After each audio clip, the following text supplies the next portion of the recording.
The U.S. Veterans Administration kicked off a significant change to its healthcare system today. The VA Mission Act, passed a year ago by Congress. Montana Senator Jon Tester, who played a key role in getting that bill passed, was in Helena today at the VA Health Center at Fort Harrison. He spoke to MTN's Mike Dennison afterwards about his hopes for this overhaul. The biggest change in the Mission Act makes it easier for veterans to get medical care outside the VA system, from private sector physicians, hospitals, and clinics.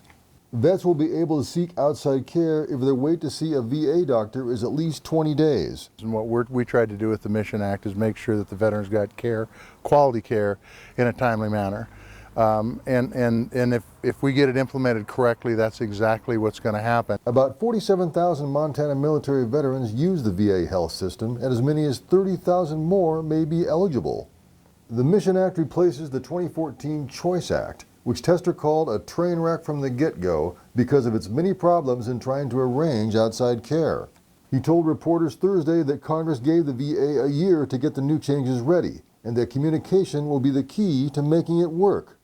The biggest thing is making sure the veterans know what is going on with the Mission Act and know where to go if they have problems. I think that's the big one. There's been a lot of outreach done already. I think that outreach needs to continue. Tester also emphasized that the VA health system isn't going away, and that the Mission Act also works to beef up that system by improving staff recruitment and other steps.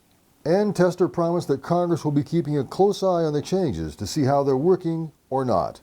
The real important day isn't today, it's a year from now when we can have this same press conference, and I can tell you without reservation that it's lived up to expectations. The Mission Act is a big change to one of the biggest healthcare systems in the nation.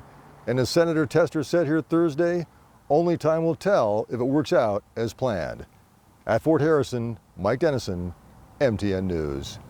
Senator Tester is the ranking Democrat on the Senate Committee on Veterans Affairs.